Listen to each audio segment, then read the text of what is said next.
ಸರ್ವ ಕರ್ನಾಟಕ ನ್ಯೂಸ್ಗೆ ಸ್ವಾಗತ. ನಮ್ಮ ಚಾನಲ್ಗೆ ಸಬ್ಸ್ಕ್ರೈಬ್ ಮಾಡಿ ಮತ್ತು ಲೈಕ್ ಮಾಡಿ. ಜೀವನೋತ್ಸಾಹ ಜಾಸ್ತಿ. ಆ ವಯಸ್ಸಲ್ಲಿ ಅವ್ರ ಜೀವನೋತ್ಸಾಹ ನೋಡಿ. 40 ಆಯಿತು ಅಂದರೆ ಈ ಗಂಡಸಿಗೆ ಏನಾಗುತ್ತೆ, ಲೈಫ್ ಇಷ್ಟೇ ಅವಳಿಗೆ ಹಾಗಲ್ಲ. ವಯಸ್ಸಾದಂತೆಲ್ಲ ಜವಾಬ್ದಾರಿ ಹೆಚ್ಚಾಗುತ್ತೆ. 45-50 ವರ್ಷ ಆಯ್ತು ಅಂದರೆ ಗಂಡಸು ಹೊರಗಡೆ ಬರೋ ಕೂದಲೇ ಕೆಮ್ತಿರ್ತಾರೆ. 75 ವರ್ಷದ ಅಜ್ಜಿ ತಲೆ ಕೂದಲೆಲ್ಲ ಉದುರೋಗಿ ತುರುಬು ಅನ್ನೋದು ಕೊತ್ತಂಬರಿ ಸೂಡಾಗಿರ್ತದೆ ರೀ. ಅದನ್ನೇ ತುರುಬು ಕಟ್ಟಿ ಅದಕ್ಕೆ ಒಂದು ಮೊಳ ಮಲ್ಲಿಗೆ ಸುತ್ತಿ ಕಟ್ಟೆ ಮೇಲೆ ಕೂತ್ಕೊಂಡು ದೇಶಪಾಂಡೆ ಚೆನ್ನಾಗಿದ್ದೀರಾ, ಕುಲಕರ್ಣಿ ಚೆನ್ನಾಗಿದ್ದೀರಾ, ಮೊನ್ನೆ ಕಾರ್ಯಕ್ರಮಕ್ಕೆ ಬಂದೇ ಇಲ್ಲ ಅಂತ ಮಾತಾಡಿಸ್ತಿರ್ತದೆ ಅಜ್ಜಿ. ಇದು ಪಕ್ಕದಲ್ಲೇ ಕೂತು ನಿನಗೆ ಯಾಕೆ ಬೇಕೋ ಸುಮ್ಮನೆ ಕೂತ್ಕ, ಇವಕ್ಕೆ ಮಾತೇ ಬೇಡ, ತಮ್ಮದೇ ಲೈಫ್ ಇಷ್ಟೇನೆ ಏನಾಗಿದೆ ಈಗ ಲೈಫಿಗೆ ಅಂತಿರ್ತಾಳೆ ಅಜ್ಜಿ. ನೀನು ಸಾಯಿ ಅಂತಿರ್ತಾನೆ ಅವ್ರು. ಜೀವನೋತ್ಸಾಹನೇ ನಿಮ್ಮನ್ನು ಬದುಕಿಸು. ಅದಕ್ಕೆ ನೀವು ಮಹಿಳಾ ಪ್ರತಿಷ್ಠಾನ ಕಟ್ಟಿ ಭಾಳ ಒಳ್ಳೇದು ಮಾಡಿದ್ರಮ್ಮ. ಪುರುಷ ಪ್ರತಿಷ್ಠಾನಗಳು ಎಲ್ಲೂ ಇಲ್ಲ. ಉತ್ಸಾಹನೇ ಕಳ್ಕೊತೀವಿ ನಾವು, ಭಾಳ ಬೇಗ ಕಳ್ಕೊತೀವಿ ಉತ್ಸಾಹನ. ಏನು ಮನೇಲಿ ಹಬ್ಬ ಆದರೂ ಇಲ್ಲ, ಹುಣ್ಣಿಮೆ ಆದರೂ ಇಲ್ಲ. ನಿಮ್ಮ ತಂದೆ ಶ್ರಾದ್ದ, ಹೌದು ಅದೊಂದು ಬಂತು, ಅದು ನಿಮ್ಮ ಮಗಳ ಮದುವೆ ರೀ, ಅದನ್ನು ಮಾಡಬೇಕಲ್ವಾ. ಜೀವನೋತ್ಸಾಹನೇ ಇಲ್ಲ. ಈಗಲೇ ಬೇಕಾದ್ರೆ ನಿಮ್ಮ ಗಂಡಂದ್ರೆ ಆಮೇಲೆ ಸ್ವಲ್ಪ ಕೇಳಿ, ಹೇಗಿತ್ತು ಕಾರ್ಯಕ್ರಮ ಅಂತನ್ನಿ. ಏನು 3:15 ಹೆಣ್ಣು ಮುಗುದೇ ಇಲ್ಲ, ಮುಗಿಯೋದೇ ಯೋಚನೆ ಮಾಡ್ತಾರೆ. ಹಾಂ, ಎಲ್ಲಿಗೆ ಕರ್ಕೊಂಡೋಗಿ ಎಂಜಾಯ್ ಮಾಡಲ್ಲ. ಜೋಗ ಫಾಲ್ಸಿಗೆ ಕರ್ಕೊಂಡು ಹೋಗ್ತಾಳೆ ಮೂದೇವಿನ. ಜೋಗ ಫಾಲ್ಸಿಗೆ ನೋಡಿ ಹೇಗೆ ಬೀಳ್ತಾ ಇದೆ ನೋಡಿ ಮೇಲಿಂದ. ಬ್ರಹ್ಮದೇವ್ರ ತಲೆಯಿಂದಲೇ ಬೀಳ್ತಾ ಇದೆ, ಆಕಾಶದಿಂದ ಗಂಗೆ ಬೀಳ್ತಾ ಇದ್ದಾಳೆ ಅಲ್ವೇನ್ರಿ. ಇವನ ಮಳೆ ಬಂದ್ರೆ ಅಷ್ಟೇ ಮೇಲಿಂದ ಬೀಳೋದ. ಹಾಂ, ಏನು ಉತ್ಸಾಹ ಇಲ್ಲ. ಫಸ್ಟ್ ಕ್ಲಾಸ್ ರೋಡ್ ಮಾಡಿಸಿರ್ತಾನೆ ನಿಮ್ಮ ಕಾರ್ಪೊರೇಟ್ರು MLA ಊರಿಗೆ. ಏನು ರೋಡ್ ರೀ ಅಮ್ಮ, ನಾನು ಫಸ್ಟ್ ಹೆರಿಗೆ ಬರುವಾಗ ದಾರಿಲೇ ಹೆರಿಗೆ ಆಗುತ್ತೆ ಏನೋ ಅಂದ್ಕೊಂಡಿದ್ದೆ. ಆ ಥರ ಇತ್ತು ರೋಡು, ಎಷ್ಟು ಕ್ಲೀನಾಗಿದೆ ಅಲ್ವಾ. ತುಪ್ಪ ಹಾಕಿ ತುಪ್ಪ ಬೆಳ್ಕೋಬೇಕು ಹಿಂಗನ್ನೋರು ಬ್ರಾಹ್ಮಣರೇ, ಬೇರೆ ಯಾರು ಹಿಂಗದಾರ. ಆಹಾರ ಪದಾರ್ಥಗಳ ಉದಾಹರಣೆ ಕೊಡೋರು ಬ್ರಾಹ್ಮಣರೇ, ಬೇರೆ ಯಾರ ಕೈಲೂ ಸಾಧ್ಯ ಇಲ್ಲ. ತುಪ್ಪ ಹಾಕಿ ತುಪ್ಪ, ಬೇರೆ ಏನು ಇದ್ದಿಲ್ಲೇನಮ್ಮ ನಿಮಗೆ. ಬಟ್ಟೆ ಹಾಕಿ ಬಟ್ಟೆ ತಗೋಬೇಕು ಅನ್ಬಾರ್ದ, ಕಾಗದ ಹಾಕಿ ಕಾಗದ ತಗೋಬೇಕು, ನೀರು ಹಾಕಿ ನೀರು ಹಿಂಗೆ ಹೋಗುತ್ತೆ ಅನ್ಬಾರ್ದು. ತುಪ್ಪ ಹಾಕಿ ತುಪ್ಪ ಬಳ್ಕೋಬೇಕು, ಹಾಲು ಚೆಲ್ಲಿ ಮತ್ತೆ ಕುಡಿಬೇಕು. ಹಾಂ, ಹಿಂಗೆ ಕಲ್ಪನೆ. ತುಪ್ಪ ಹಾಕಿ ತುಪ್ಪ ಬಳಕ. ಅಲ್ಲೇನ್ರಿ ರೋಡ್ ಎಷ್ಟು ಚೆನ್ನಾಗಿದೆ ಅಂತ ನಿಮ್ಮ ಯಜಮಾನ್ರಿಗೆ ಹೇಳಿ. ಎಷ್ಟು ಹೊಡೆದಿದ್ದಾರೋ ಬಡ್ಡಿ ಮಕ್ಕಳು, ರಸ್ತೆ ಚೆನ್ನಾಗಾಗಿದೆ ಅಂತ ಕರಿಕರ್ವೇ ಇಲ್ಲ ಇವನಿಗೆ, ಎಷ್ಟು ತಿಂದಿದ್ದಾರೋ. ಹೀಗೆ ನೆಗೆಟಿವ್ ಥಾಟ್ಸ್ ಮಾಡಿನೇ ನಮಗೆ ಬೇಗ ವಯಸ್ಸಾಗತ್ತೆ. ಅವ್ರು ಇನ್ನೂ ನವತರುಣಿಯರ ಥರಾನೇ ಇರ್ತಾರೆ. ನಂಬಲ್ಲ ನಾವು ಗಂಡ ಹೆಂಡ್ತಿ ಅಂದರೆ. ಎಷ್ಟೋ ಜನ ಇರೇ ನಮ್ಮ ಯಜಮಾನರು ಹೌದಾ ಅಂತಿರ್ತಾರೆ. ಯಾಕಂದ್ರೆ ಇವಳು ಲಕಲಕ ಅಂತಿರ್ತಾಳೆ. ಇದು ಮದುವೆ ಇನ್ವಿಟೇಷನ್ ಕೊಡೋಕೆ ಬರ್ತಾರೆ ಇವು ಎಲ್ಲ ಯುವಕರು. ಅಂಕಲ್ ಕಟ್ಟೆ ಮೇಲೆ ಕೂತಿರ್ತಾನೆ. ಅಂಕಲ್ ಆಂಟಿ ಇಲ್ವಾ, ಯಾಕೆ ನಮ್ಮ ಮಾವನ ಮ್ಯಾರೇಜ್ ಇನ್ವಿಟೇಷನ್ ಕೊಡ್ಬೇಕಾಯ್ತು, ಯಾಕಂದ್ರೆ ನಮ್ಮ ಮನುಷ್ಯ ಅಲ್ವಾ ಕೊಡೋ. ಏನು ಅಂಕಲ್ ಎಣ್ಣೆ ಮುಖ ಮಾಡ್ಕೊಂಡು ನಗಲ್ಲ, ಮಾತಾಡಲ್ಲ. ತೀರಾ ಮುಂದೆ ಬಂದು ನಿಂತಿದ್ದು ಮಾತಾಡಿಸ್ತಿದ್ದೀರಿ. ಮದುವೆ ಇನ್ವಿಟೇಷನ್ ಇದು ಆಂಟಿಗೆ ಕೊಡಬೇಕು, ಹೋಗಿ ಸಾಯಿ ಹೋಗಿ ಕೊಡೋ ಒಳಗಿದ. ಗಂಡಸಿನ ಏನು ಡಿಫೆಕ್ಟ್ ನಮ್ಮದು ಅಂದರೆ, ಇವನು ಯಾರ್ದು ಮದುವೆ ಏನೂ ಕೇಳಲ್ಲ ರೀ. ಛತ್ರ ಯಾವುದು, ಊಟ ಎಷ್ಟತೆ ಅಂತ, ಅಂದರೆ ಊಟ ಮಾಡಿ ಬಂದ್ಬಿಡ್ಬೇಕು ಅಂತ. ಆಂಟಿ ಹಾಗಲ್ಲ. ಏನು ಪುಟ್ಟ ಬಿಸಿಲಲ್ಲಿ ಬಂದುಬಿಟ್ಟೆಪ್ಪ ಇನ್ವಿಟೇಷನ್ ಕೊಡೋಕ್ಕೆ, ಸಾಯಂಕಾಲ ಬರಬಾರ್ದೇನೋ, ಕೂತ್ಕೊಳ್ಳೋ, ಶರ್ಬತ್ ಮಾಡಲಾ, ಜ್ಯೂಸ್ ಮಾಡಲಾ, ಬೆಳಗಿನ ಉಪ್ಪಿಟ್ಟಿದೆ ತಿಂತೀಯಾ, ಅಡುಗೆ ಆಗಿದೆ ಊಟನೇ ಮಾಡ್ತೀಯಾ. ಇದೆಲ್ಲ ಕೇಳಿದ ಮೇಲೆ ಏನು ಬಂದಿದ್ದು ಅಂತಾಳೆ. ಅದಕ್ಕೆ ಒಳಗಡೆ ಆಂಟಿ ಹುಡ್ಕೊಂಡು ಹೋಗ್ತವೆ. ಇದು ಪೊಲೀಸ್ ಅನ್ಕೋಯ್ರಿ. ಗಂಡು ಹೊರಗಿಂದವರೆಗೆ ನಡೆ ಆಯ್ತಾ, ಹೌದಾ, ಅಲ್ಲಿಂದಲ್ಲೇ ಮುರಿಯೋದು ಗಂಡಸಿನ ಸ್ವಭಾವ. ಹೆಣ್ಮಕ್ಳಿಗೆಲ್ಲ ಬೇಕು.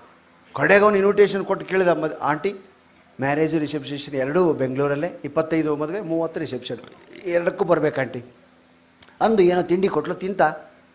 ಆಂಟಿ ನಿಮ್ಮನ್ನೊಂದು ಪ್ರಶ್ನೆ ಕೇಳಲ್ಲ, ಏನು ನಿಮಗೂ ಅಂಕಲ್ಗೂ ಒಂದೇ ಸಾರಿ ಮದುವೆ ಆಗಿದೆಯಾ? ಗಾಬರಿ ಅಲ್ಲ ಆಂಟಿ. ಅಯ್ಯೋ ಅದ್ಯಾಕೆ ಪುಟ್ಟ ಹಾಕಿ ಕೇಳ್ತೀಯ? ಹೌದಪ್ಪ ಒಂದೇ ಸಾರಿ ಮದುವೆ ಆಗಿದೆಯಪ್ಪ. ಯಾಕೆ ಹಾಗ್ಯಾಕೆ? ಮತ್ತು ನೀವೆಷ್ಟು ಕಳಕಳಿಯಾಗಿ ಇನ್ನೂ ಸಿಲ್ಸ್ಮಿತಾ ಥರನೇ ಇದ್ದೀರಾ ಆಂಟಿ. ಅಂಕಲ್ ಯಾಕೆ ಹೇಗಿದ್ದಾರೆ? ಇಲ್ಲಪ್ಪ ಪರಿಸ್ಥಿತಿ ಹಾಗೆ ಮಾಡಿದೆಯಪ್ಪ. ಏನದು ಹಾಗೆ? ಏನಿಲ್ಲ, ನಾನು ಈ ಮಹಿಳಾ ಪರಿಷತ್ ಮೀಟಿಂಗಿಗೆ, ಕಿಟಿ ಪಾರ್ಟಿ, ಗ್ಯಾದ್ರಿಂಗು, ರಿಸೆಪ್ಷನ್ನು, ಮದುವೆ, ಈ ಥರದಕ್ಕೆಲ್ಲ ಹೋಗ್ತಾ ಇರ್ತೀನಿ, ನಗೆ ಹಬ್ಬ ಈ ಥರದಕ್ಕೆಲ್ಲ ಹೋಗ್ತಾ ಇರ್ತೀನಿ. ಸ್ವಲ್ಪ ನಾನು ನಗೋದು ಅಭ್ಯಾಸ ಮಾಡ್ಕೊಂಡಿದ್ದೀನಪ್ಪ. ಮತ್ತು ಅಂಕಲು ಹೆಣ ಹೊರಕ್ಕೆ, ಪಿಂಡ ಕೊಡೋಕ್ಕೆ, ಶ್ರಾದ್ದಕ್ಕೆ ಅವ್ರನ್ನ ಕರಿತಿರ್ತಾರೆ, ಅದಕ್ಕೆ ಅವ್ರು ಆಗಿದ್ದಾರೆ. ಈ ಕರಿಯ ಬಡ್ಡಿ ಮಕ್ಕಳು ಹಂಗೆ ಇದ್ದಾರೆ ರೀ. ರಿಸೆಪ್ಷನ್ನು, ಮದುವೆ, ಕಾನ್ಫರೆನ್ಸ್ ಅಂದರೆ ಆಂಟಿ ಅಂತ ಒಳಗಡೆ ಹೋಗ್ತಾರೆ. ಅದೇ ಯಾರಾದ್ರು ಹೋಗಿದ್ರೆ ನಮಸ್ಕಾರ ಕುಲಕರ್ಣಿಯವ್ರು ಹೋಗ್ಯಾರ ಬರ್ಬೇಕಂತ, ಇದು ಪಕ್ಕದಲ್ಲೇ ಪಂಚೆ ಹಾಕೊಂಡು ಕೂತ್ಕೊಂಡು ಅವ್ರಿಂದ. ನಾವು ಅಂತ್ಯಕ್ರಿಯೆಗಳಿಗೆ ಹೋಗಿ ಹೋಗಿ ಅಂತ್ಯವನ್ನು ತಲುಪ್ತಾ ಇದ್ದೀವಿ. ನೀವು ಮಂಗಳ ಕಾರ್ಯಗಳಿಗೆ ಹೋಗಿ ಮಂಗಳಮಯ ಆಗ್ತಾ ಇದ್ದೀರಮ್ಮ. ಇಬ್ಬರೂ ಇದನ್ನು ಮಾಡಬೇಕು. ಆಯುಸ್ ಇಬ್ಬರಿಗೂ ಜಾಸ್ತಿ ಆಗಬೇಕು. ಹೀಗಾಗಿ ತಾಯಿಯಂತೆ ಮಕ್ಕಳು ಅಂತಾರೆ. ತಾಯಿಯಂತೆ ಮಗಳು, ನೂಲಿನಂತೆ ತಂದೆಯಂತೆ ಮಕ್ಕಳು ಅಂತ ಎಲ್ಲೂ ಅನ್ನೋದು. ತಂದೆ ಒಂದೊಂದು ಕ್ಷಣಕ್ಕೆ ಒಂದೊಂದು ರೀತಿ ಇರ್ತಾನೆ. ಸಪ್ತಋಷಿಗಳ ಅವತಾರವನ್ನು ಆತ ಬೆಳಗಿನಿಂದ ಸಾಯಂಕಾಲದವರೆಗೂ ತಾಳ್ತಾನೆ. ಅತ್ರಿ ಋಷಿ ಆಗ್ತಾನೆ, ವಸಿಷ್ಠ ಆಗ್ತಾನೆ, ವಿಶ್ವಾಮಿತ್ರನೇ ಜಾಸ್ತಿ, ಹೌದಾ? ಹೀಗಾಗಿ ತಾಯಿ ಅಂದರೆ ಹುಡ್ಕೊಂಡು ಅಮ್ಮ ಅಂತ ಬರ್ತವೆ ಮಕ್ಕಳು ಒಳಗಡೆ. ಆದ್ರೆ ಒಂದು ಗಂಡಸರನ್ನ ಮೆಚ್ಚಬೇಕು ಅಂದರೆ ನೋಡಿ, ಇಲ್ಲೆಲ್ಲ ಕೆಳಗಡೆ ಕಾರಿಡಾರಲ್ಲಿ ಕೂತಿದ್ದಾರೆ ಸ್ಟೆಪ್ಸಲ್ಲಿ. ಅವರೆಲ್ಲ ಅವ್ರವ್ರ ಹೆಂಡ್ತಿರಿಗೋ ಚೇರ್ ಬಿಟ್ಟು ಕೊಟ್ಟಿರ್ತಾರೆ, ಹೌದೇನು ಸರ್? ಚಪ್ಪಾಳೆ ಅವ್ರಿಗೋಸ್ಕರ. ನಾನು ಎಷ್ಟೇ ಗಂಡಸರನ್ನ ಬೈಲಿ, ಇಲ್ಲಿ ನಿಂತಿರೋರಲ್ಲಿ ತುಂಬ ಜನ ತಮ್ಮ ಸೀಟನ್ನು ತಮ್ಮ ಹೆಂಡ್ತಿ ಬಿಟ್ಕೊಟ್ಟು, ನೀ ಕೂತ್ಕೊಳ್ಳೆ ನಾನು ನಿಂತ್ಕೊತೀನಿ ಅಂತ ನಿಂತವ್ರು ಇರ್ತಾರೆ. ಅಲ್ಲಿ ನಿಂತವರೆಲ್ಲ ಸೀಟ್ ಬಿಟ್ಟು ಕೊಟ್ಟಿರ್ತಾರೆ. ಇದೇ ಅವ್ರು ಮಾಡ್ತಕ್ಕಂಥ ತ್ಯಾಗ. ಅದಕ್ಕಾಗಿ ನಾವು ಗಂಡಸನ್ನ ಅಪ್ರಿಷಿಯೇಟ್ ಮಾಡಬೇಕು. ಹಾಗಂತ ನೀವು ಪಾಪ ನಿಂತಿದ್ದಾರೆ ಅಂತ ಅವ್ರ ಕಡೆನೇ ಆಗಾಗ ನೋಡಬೇಡಿ. ನೋಡಿದರೆ ಸಾಕು ನೀವು, 3:30 ಆಯ್ತು ಹೇಳೆ, ಬೆಳೆ ಪ್ರಾಣೇಶನ್ ಆದ ತಕ್ಷಣ ಹೋಗೋಣ, ಮೈ ಮುಗಿದು ಹೇಳಿ ಹೋಗೋಣ ಮನೆಗೆ ಹೋಗೋಣ. ನಿಮ್ಮನ್ನು ಮನೆಗೆ ಕರ್ಕೊಂಡು ಹೋಗ್ಬೇಕಾದ್ರೆ ಅದರ ಪರಮ ಮುಖ್ಯ ಉದ್ದೇಶ. ಯಾಕೆ? ನಿಮ್ಮ ಜೊತೆ ಅವನ ಮನೇಲಿ ಇರಲ್ಲ, ನಿಮ್ಮನ್ನು ಮನೇಲಿ ಬಿಟ್ಟು ತಿರ್ಗಾ ಇಲ್ಲಿಗೆ ಬರ್ತಾನೆ. ಅದೇನೋ ಅವ್ನಿಗೆ ಹೇಳ್ತಿದ್ರೆ ಒಂಥರ ಇರುಸು ಮುರುಸಪ್ಪ, ಅವಳು ಯಾವ ಮನೆ ಕಳಿಸ್ಯಾನೋ ಅಂತ ಕಾಯ್ತಿರ್ತಾರೆ. ಇದು ಜೀವನ. ಗಂಡನ್ನೇ ಆ ತಂದೆನ ಯಾಕೆ ಕೇಳಲ್ಲ ಮಕ್ಕಳು ಅಂದರೆ ಇಂಟ್ರೆಸ್ಟ್ ತೋರಿಸಲ್ಲ ಅವನು ಇದರಲ್ಲೂ. ನಾನು ಅಷ್ಟೇ, ನಮ್ಮ ಅಪ್ಪನೂ ಅಷ್ಟೇ, ಉಳಿದವರೆಲ್ಲ ಅಷ್ಟೇ. ಏನು, ತಾಯಿ ಒಂದು ಪ್ರೈಮರಿ ಸ್ಕೂಲ್ LKG ಇದ್ದಾಗಲಿಂದ ಸ್ಕೂಲಿಂದ ಬಂದ ತಕ್ಷಣ ಅವ್ನು ಯೂನಿಫಾರ್ಮ್ ಬೀಸ್ತಾ, ಇವತ್ತು ಸ್ಕೂಲಲ್ಲಿ ಏನು ರೈಮ್ಸ್ ಹೇಳಿದ್ರಪ್ಪ ಎಲ್ಲ ಕೇಳ್ತಾಳೆ. ಆ ಮಗು ಅವನ್ನೆಲ್ಲ ಬೀಸ್ತಾನೆ. ಮಮ್ಮಿ ಹೇಳ, ಸ್ಟೆಪ್ಸ್ ಹಾಕ್ತಾ ಹೇಳು ಅಂತಾಳೆ. ಬೆಳಗಿಂದ ಕೆಲಸ ಮಾಡಿರ್ತಾಳೆ, ಸ್ಟೆಪ್ಸ್ ಹಾಕ್ತಾ ಹೇಳ್ತದೆ ಮಗು. ಪ್ರೋತ್ಸಾಹ, ಎನ್ಕರೇಜರ್ ಹಾಕಿ. ಅದಕ್ಕೆ ತಾಯಿನೇ ಹುಡ್ಕೊಂಬರ್ತಾವೆ ಮಕ್ಕಳು. ತಾಯಿ ಮನೇಲಿ ಇಲ್ಲ ಅಂದರೆ ಅಪ್ಪನ ಕೇಳೋದು ಒಂದೇ ಪ್ರಶ್ನೆ, ಮಕ್ಕಳು ಮಾತಾಡಿಸೋದು ಒಂದೇ, ಕೇಳೋದು ಒಂದೇ, ಅಮ್ಮ ಅಪ್ಪ ಅಮ್ಮ ಎಲ್ಲಿ? ಅಲ್ಲಿದ್ದಾಳೆ, ಮುಗೀತು. ಆ ಕಡೆ ಇದ್ರ ಒಂದು ದಿವಸ ಅಮ್ಮ ಮನೇಲಿಲ್ಲ, ಅಪ್ಪನ ಒಬ್ಬನೇ ಇದ್ದಾನೆ. ಬಂತು ಹುಡುಗ, ಅಪ್ಪ ಇದ್ದ. ಇವನಿಗೆ ಡ್ರೆಸ್ ಬಿಚ್ಚುವಾಗ ರೈಮ್ಸ್ ಹೇಳಿ ಅಭ್ಯಾಸ ಅಲ್ವಾ? ಅಪ್ಪ ರೈಮ್ಸ್ ಹೇಳ ಅಂತು. ಬೊಗಳು ಅಂದ. ಬೊಗಳು ಅಂದರೆ ಯಾವ ಮಕ್ಕಳು ಹೇಳ್ತಾವ್ರಿ, ಹೌದಾ? ಆ ಹುಡುಗಿ ಏನು ಹೇಳ್ತ ಅಂತ ಹೇಳ್ತು. ಏನಂದ ಕೊನೆಗೆ, ಬರೀ ಇದೇ ಮಾಡೋವಾಗ, ಡ್ರೆಸ್ ಚೇಂಜ್ ಮಾಡೋವಾಗ, ನಾಳೆ ಇದೇ ಹಾಕೊಂಡು ಹೋಗ್ಬೇಕು, ಯೂನಿಫಾರ್ಮ್ ಅಲ್ಲ ಗಲೀಜಾಗುತ್ತೆ. ಕಳಿಸಿಬಿಟ್ಟ. ನಾವು ಯಾಕೆ ಹೀಗಾಗಿದ್ದೀವಿ ಅಂತ ನಾವು ಯೋಚನೆ ಮಾಡಬೇಕು. ಮಕ್ಕಳು ಇಬ್ಬರನ್ನೂ ನೋಡಿ ಕಲಿತಾರೆ, ಹೌದಾ? ಇವತ್ತು ಆಂಗ್ಲ ಮಾಧ್ಯಮ ಶಿಕ್ಷಣ ಬಂದ ಮೇಲೆ ಮಕ್ಕಳಲ್ಲಿ ಬರೀ ಹಾಯ್ ಬಾಯ್ ಸಂಸ್ಕೃತಿ. ಸ್ವಾಮೀಜಿಗಳಿಗೆ ನೋಡಿ, ತುಂಬ ಹಿರಿಯರೆಲ್ಲ ಕಾಲ್ಮುಟ್ಟಿ ನಮಸ್ಕಾರ ಮಾಡಿದ್ರು. ಯಂಗ್ಸ್ಟರ್ಸ್ ಆಗಲಿ ಹಿಂಗೆ ಅಂದರು, ಹೌದಾ? ಅವರು ಗುಜರಾತಿಂದ ಯಾರೋ ಬಂದವರಂತೂ ಎಲ್ಲ ವೈದಿಕ ಪದ್ಧತಿ ಪ್ರಕಾರ ಸಾಷ್ಟಾಂಗ ಮಾಡಿದ್ರು, ಎರಡು ಕೈ ಹಿಡ್ಕೊಂತು, ಆಂಬೋ ಅಭಿವಾದ ಏತು ಪ್ರವರ ಹೇಳಿ ಮಾಡೋಂಥದ್ದು. ಈಗಿನ ಮಕ್ಕಳಿಗೆ ಗೊತ್ತೇ ಇಲ್ಲ. ಮುದ್ರಾಧಾರಣ ಗೊತ್ತಿಲ್ಲ ಭಾಳ ಮಕ್ಕಳಿಗೆ. ನಮ್ಮನೇಲೆ ಒಂದು ಸ್ಕೂಲ್ ಹೋದ ಹುಡುಗ ಇದ್ದ, ಅವ್ರು ಬಂದೊಳಗೆ ಮುದ್ರಾಧಾರಣ ಮುಗಿದೋಗಿತ್ತು. ಇದೆಲ್ಲ ಆಯ್ತಾ ನಿಮ್ಮದು ಅಂತ ಕೇಳ್ತು. ಆಯ್ತಪ್ಪ, ನನಗೆ ಅಲ್ಲಿ ಕೇಳು ಸ್ವಾಮಿಗಳಿದ್ದಾರೆ, ಅಲ್ಲಿ ಹೋಗಿ ಅಂಕಲ್ ನನಗೊಂದು ಸೀಲ್ ಹಾಕಿ ಅಂದ. ಮುದ್ರೆ ಅನ್ನೋದೇ ಗೊತ್ತು, ನನಗೊಂದು ಸೀಲ್ ಹಾಕಿ ಅಂತ. ಸ್ವಾಮಿಗಳಿಗೆ ಅಂಕಲ್ ಅಂದ. ಅಂಕಲ್ ನನಗೊಂದು ಸೀಲ್ ಹಾಕಿ ಅಂದ. ಅಯ್ಯೋ ಪಾಪ ಅಂತಂದು ಹಾಕಿರೋ. 5 ಹಾಕಲ್ವಾ? 5 ಬೇಕೋ? 5 ನಿನಗೆ ಹಾಕ್ಬಾರ್ದು, ಮದುವೆ ಆದ್ರಿಗೆ ಹಾಕ್ಬೇಕು. ಮುಂದೆ ಆಗುತ್ತಲ್ಲ ಹಾಕಿ ಈಗಲೇ. ಏನೇನೂ ಇಲ್ಲ. ಅದಕ್ಕೆ ಮಕ್ಕಳಿಗೆ ಮೇನ್ ಶಿಕ್ಷಣ ಅದು ಆಂಗ್ಲ ಮಾಧ್ಯಮ ಶಿಕ್ಷಣ ಕೊಡಿಸಿ. ಬೇಡ ಅನ್ನಲ್ಲ, ನಾನು 11 ದೇಶ ಅಡ್ಡಾಡಿದ್ದೀನಿ, ಇಂಗ್ಲೀಷ್ ಬೇಕು, ಇಂಟರ್ನ್ಯಾಷನಲ್ ಲ್ಯಾಂಗ್ವೇಜು. ಅಂದರೆ ತೀರಾ ಅದೇ ವೃತ್ತಿ ಆಗಬಾರ್ದು. ಸಂಸ್ಕಾರ ಮರ್ತು ಬಿಡ್ತೀವಿ ನಾವು. ಸ್ನಾನ ಮಾಡುವಾಗ ಶ್ಲೋಕ ಎಷ್ಟು ಮಕ್ಕಳಿಗೆ ಬರ್ತದೆ? ನಾನು RSS ಅಲ್ಲಿ ಶಾಖೆಯಲ್ಲಿ 15 ವರ್ಷ ಮುಖ್ಯ ಶಿಕ್ಷಕನಾಗಿದ್ದೆ. ನನಗೀಗಲೂ ನೋಡಿ 58 ವರ್ಷ ನನಗೆ.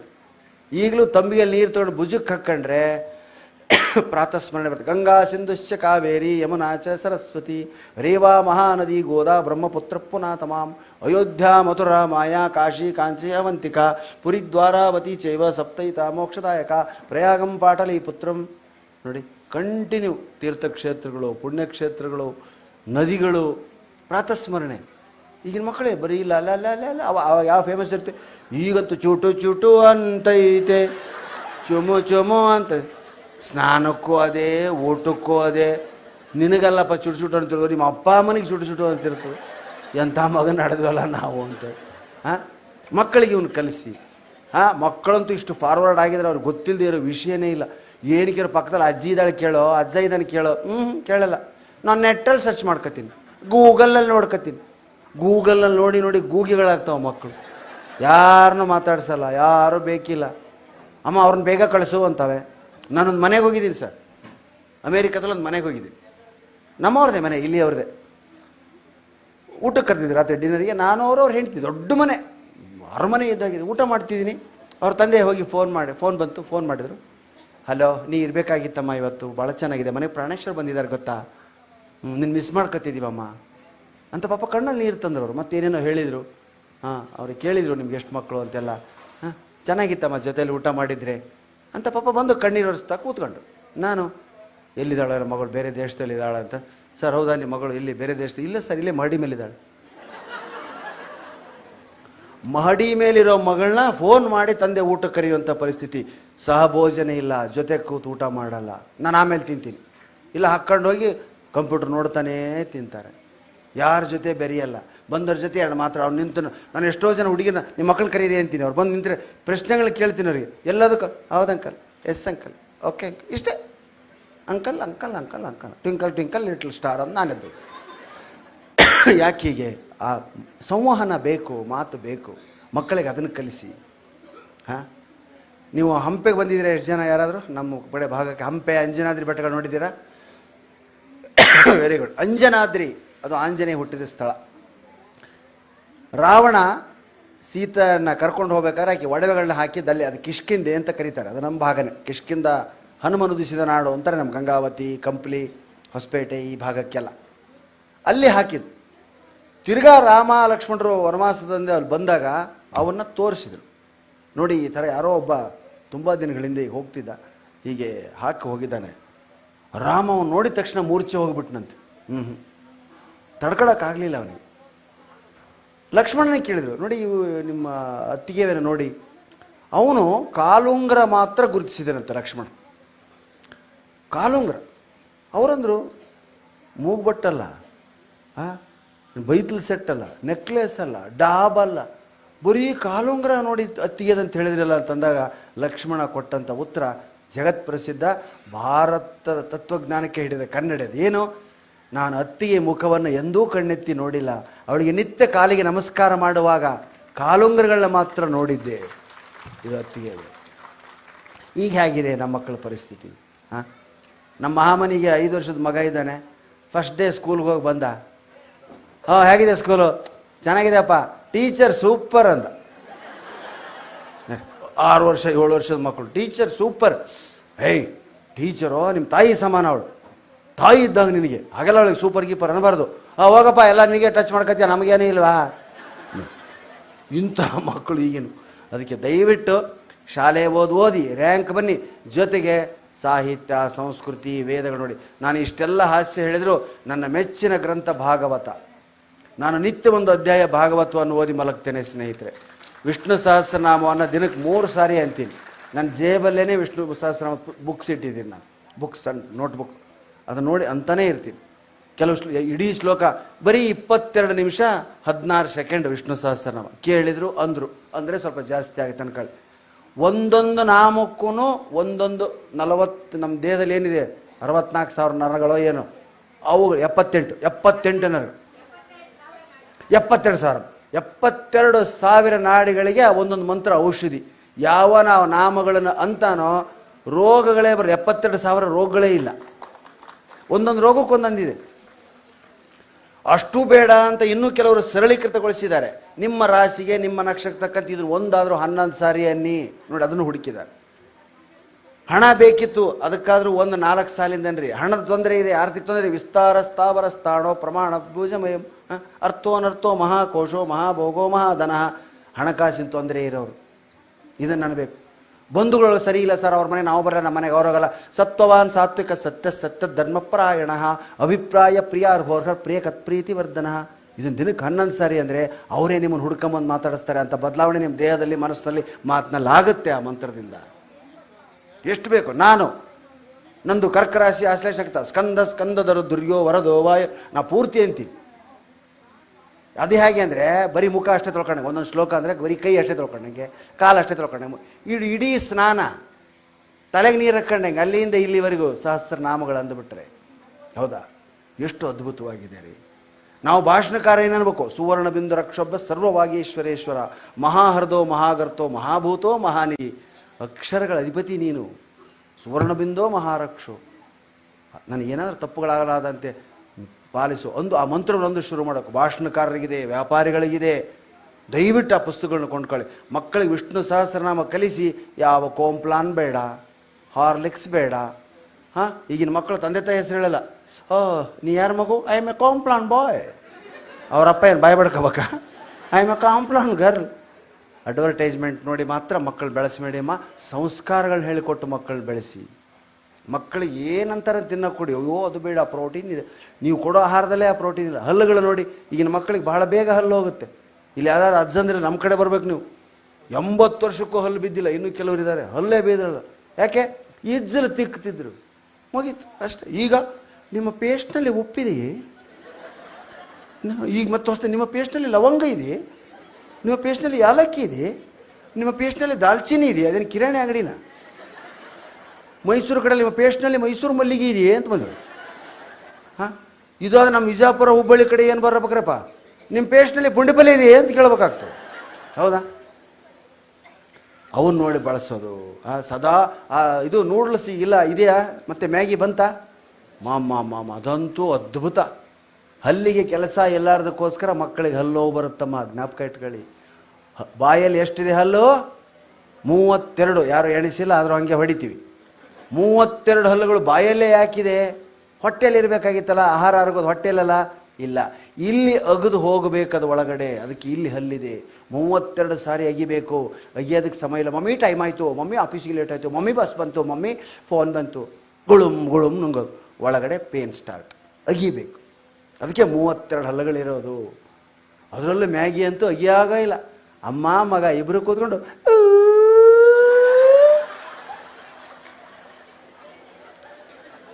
ಸಾಯಂಕಾಲ ಒಳಗಡೆ ಬೆಳಗ್ಗೆ ಪುಯ್ ಅಂತ ಹೊರಗಡೆ ಬರ್ತದೆ. ಅದು ನೇರ ಹೋಗಿ ದೊಡ್ಡ ಕರುಳಲ್ಲೇ ಸೇರ್ಕೊಳ್ತಂತೆ. ಆ ಕರುಳನ್ನು ತೆಗೆದು ನೂಡ್ಲ್ಸ್ ತೆಗೆಯೋದನ್ನು ನೀವು ನೋಡಿದ್ದೀರಿ ವಾಟ್ಸಪ್ಪಲ್ಲಿ. ಆದರೂ ತಿಂತೀವಿ.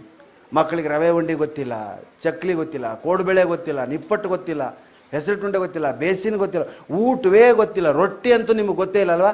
ಜೋಳದ ರೊಟ್ಟಿ ಭಾಳ ಕಡಿಮೆ ಜನ. ಅದು ಎಂಥ ಒಳ್ಳೆಯದು. ರಾಗಿ ಮುದ್ದೆ, ನಮಗೆ ರಾಗಿ ಮುದ್ದೆ ತಿನ್ನಕ್ಕೆ ಬರಲ್ಲ, ನಿಮಗೆ ರೊಟ್ಟಿ ತಿನ್ನಕ್ಕೆ ಬರಲ್ಲ. ಒಂದೊಂದು ಕಲೆ. ಅದಕ್ಕೆ ನಿಮ್ಮ ಮಕ್ಕಳ ರಜೆಯಲ್ಲಿ ನೀವು ಉತ್ತರ ಕರ್ನಾಟಕದಲ್ಲಿ ಯಾರಾದರೂ ಇದ್ದರೆ, ದಕ್ಷಿಣ ಕನ್ನಡದಲ್ಲಿ ಯಾರಾದರೆ ಅವ್ರ ಮನೆಗಳಿಗೆ ಕಳಿಸ್ರಿ ಒಂದೊಂದು ವಾರ ನಿಮ್ಮ ಮಕ್ಕಳನ್ನ. ಆ ಮಕ್ಕಳ ಇಲ್ಲಿ ಕರ್ಕೊಂಬನ್ನಿ. ಈ ಮಕ್ಕಳು ಅಲ್ಲಿ ಸಂಸ್ಕೃತಿ ಕಲೀರಿ, ಆ ಮಕ್ಕಳು ಇಲ್ಲಿ ಸಂಸ್ಕೃತಿ ಕಲೀರಿ. ಎಲ್ಲಿದ್ದೀರಾ ಕೋಮಲ ಮೇಡಮ್? ನನ್ನ ಸಮಯ ಆಯಿತಾ? ಕಲಿಬೇಕು ಮಕ್ಕಳು. ನೋಡಿ, ಈ ಕಡೆ ಮಕ್ಕಳು ಆ ಕಡೆ ಹೋದರೆ ಟೈಲೆಟ್ಗೆ ಅದೇ ಹೊಡ್ಕೊಂಡ್ಬಿಡ್ತವೆ. ಟೈಲೆಟ್ ಇಲ್ದಿದ್ರೆ ನಿಮ್ಗೆ ಟೈಲೆಟೇ ಬರಲ್ಲ. ಹೌದಾ? ನಮ್ಮಲ್ಲಿ ಟೈಲೆಟ್ಗಳಂದರೆ ಬೈಲು, ಗುಡ್ಡ, ಬೈಲು ಮುಕ್ತ ಶೌಚಾಲಯ ಈಗ ಮಾಡ್ತಾ ಇದ್ದೀವಿ ನಾವು. ಬೈಲೇ ನಮ್ಮ ಶೌಚಾಲಯ. ಇಲ್ಲಿ ಯಾರ್ದೋ ಒಬ್ಬರು ನಮ್ಮ ಸಿದ್ಲಿಂಗ್ ಅಂತ ನನ್ನ ಗೆಳೆಯ ಬಂದಿದ್ದ. ಯಾರ್ದೋ ಬೆಂಗಳೂರಲ್ಲಿ ಮಲ್ಲೇಶ್ವರನಲ್ಲಿ ಒಂದು 5 ಕೋಟಿ ಮನೆ ಕಟ್ಟಿಸಿದ್ರು. ಮನೆ ನೋಡೋಕೆ ಹೋದ್ವಿ. ಆ ಅಮ್ಮ ಟೈಲೆಟ್ ಮೇನ್ ತೋರಿಸಿದ್ಲು. ನೋಡಿ, 4 ಲಕ್ಷ ಟೈಲೆಟ್ಗೆ. 4 ಲಕ್ಷ ಟೈಲೆಟ್ಗೆ. ಮೈ ಗಾಡ್ ಅಂದ್ವಿ ನಾವು. ನನಗೆ ಆಸೆ. ಸಿದ್ಲಿಂಗ್ ಅಂದ, 4 ಲಕ್ಷ ರೀ ಮೇಡಮ್, ನಮ್ಮೂರಾಗ ನಮ್ಮ ಟೈಲೆಟ್ಗೆ 20 ಲಕ್ಷ ರೀ ಅಂದ. ಹೆಂಗ್ಲೆ?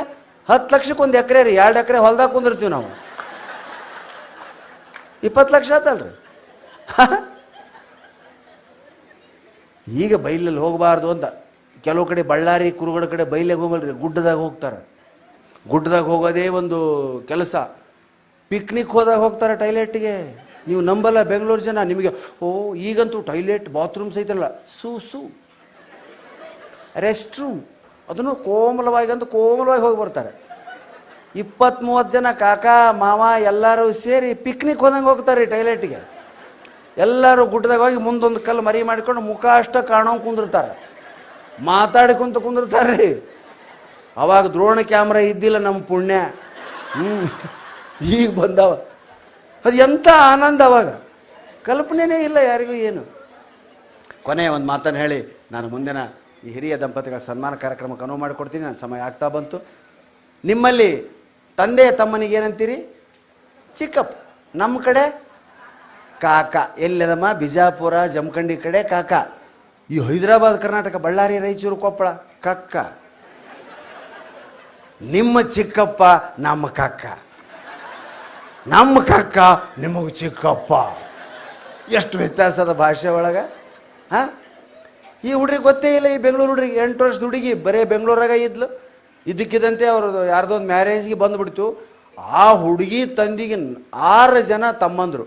6 ಜನ ತಮ್ಮಂದ್ರಿಗೆ ಹುಡುಗಿಗೆ ಏನಾಗಬೇಕು? ಕಕ್ಕಂದರು. ಎಲ್ಲರೂ ಆ ಹುಡುಗಿ ನಡ್ಕೊಳ್ಳೋದು, ನಿನಗೆ ಈ ಕಕ್ಕ ಚಲೋನೋ, ಈ ಕಕ್ಕ ಚಲೋ, ಈ ಕಕ್ಕ ಚಲೋನೋ, ಈ ಕಕ್ಕ. ತಲೆ ಕೆಟ್ಟುಬಿಡ್ತೆ ಆ ಹುಡುಗಿಗೆ. ಕಕ್ಕ ಇಲ್ಲಿ ಚೆನ್ನಾಗಿರ್ತಂತ ಯಾರು ನೋಡಿರ್ತಾರೆ ಹೆಂಗೆ ಕಲ್ಲ ಅಂದ್ಲು. ನೋಡಿ ಹೇಳ್ಬೇಕಮ್ಮ ಅಂತಮ್ಮ.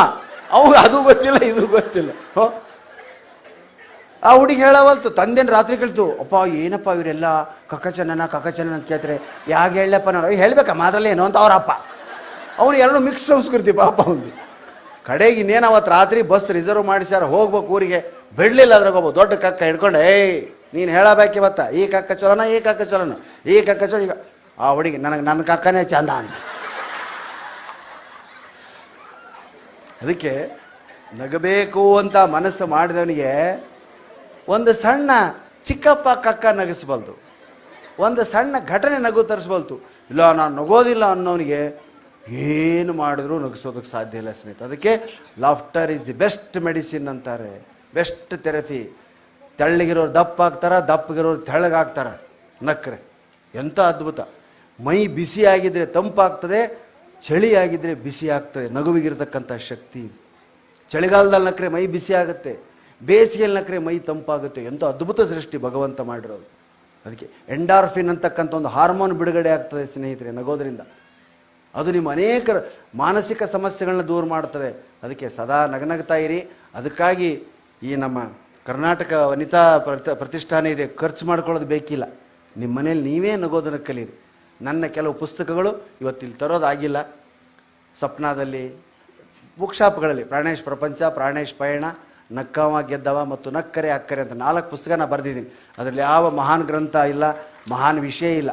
ನನ್ನ ಅನುಭವಗಳನ್ನೇ ಇವತ್ತೇನು ಹೇಳಿದ್ದೀನಿ, ಆ ಥರದ ಘಟನೆಗಳನ್ನೇ ಅದೊಂಥರ ನನ್ನ ಆಟೋಬಯೋಗ್ರಫಿ ಅಂದರೂ ಚಿಂತಿಲ್ಲ. ಹೇಗೆ ಬೆಳೆದೆ ಏನಂತ ಆ ಪುಸ್ತಕಗಳನ್ನ ದಯವಿಟ್ಟು ಕೊಂಡುಕೊಂಡು ಓದಿ ಅಂತ ಹೇಳ್ತಾ